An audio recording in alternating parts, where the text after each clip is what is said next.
Hi friends, இன்றைக்கி நான் பார்க்க போகிறது விக்டர்மெட் டெஸ்ட்டுப்பா. ரொம்ப பெரிய கொஷின் நினச்சி பயந்துட்டு இருப்பீங்க. அப்படிலாம் அதில் ஒன்றுமே கிடையாது. ரொம்ப சிம்பிளான கொஷின், அடிக்கடி கேட்கக்கூடிய கொஷின். ஒரு தடவை பார்த்துக்கோங்க வீடியோவை, கண்டிப்பாக நீங்களே போட்டுருவீங்க. சரிங்களா? கண்டிப்பாக உங்களை போட வச்சுருவேன். சரி, டாபிக் உள்ள போகலாம். இந்த விக்டர்மெட் டெஸ்ட் எதுக்கு யூஸ் ஆகுது?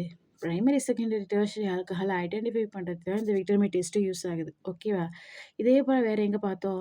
லூகாஸ் டெஸ்ட்லேயும் இதுதான் பார்த்துருப்பீங்க. பிரைமரி, செகண்டரி, டெர்ஷரி ஆல்கஹாலை ஐடென்டிஃபை பண்ண லூகாஸ் டெஸ்ட்டு யூஸ் ஆகுதுன்னு பார்த்தீங்க. சரிங்களா? சரி, இப்போ நம்ம டாபிக் உள்ள போயிடலாம். சரியா? டைரெக்டாக போயிடலாம். இப்போது ஆல்கஹால் கூட என்ன செய்கிறோம் அப்படின்னா, iodine in presence of phosphorus add பண்ணணும். ஃபஸ்ட்டு கெமிக்கல்ஸ் அயோடினும் பாஸ்பரஸும் ஆட் பண்ணும்பொழுது என்ன ஆகும் அப்படின்னா, உங்களுக்கு ஆல்கைல் அயோடைட் ப்ராடக்டாக கிடைக்கும். ஓகேவா? இதெல்லாம் பேசிக் ஸ்டெப்ஸு ஞாபகம் வச்சுக்கணும். ஆல்கைல் அயோடைட் ப்ராடக்டாக கிடைக்கும். இப்போ இது கூட நீங்கள் சில்வர் நைட்ரைடை சேர்க்கணும். ஓகேவா?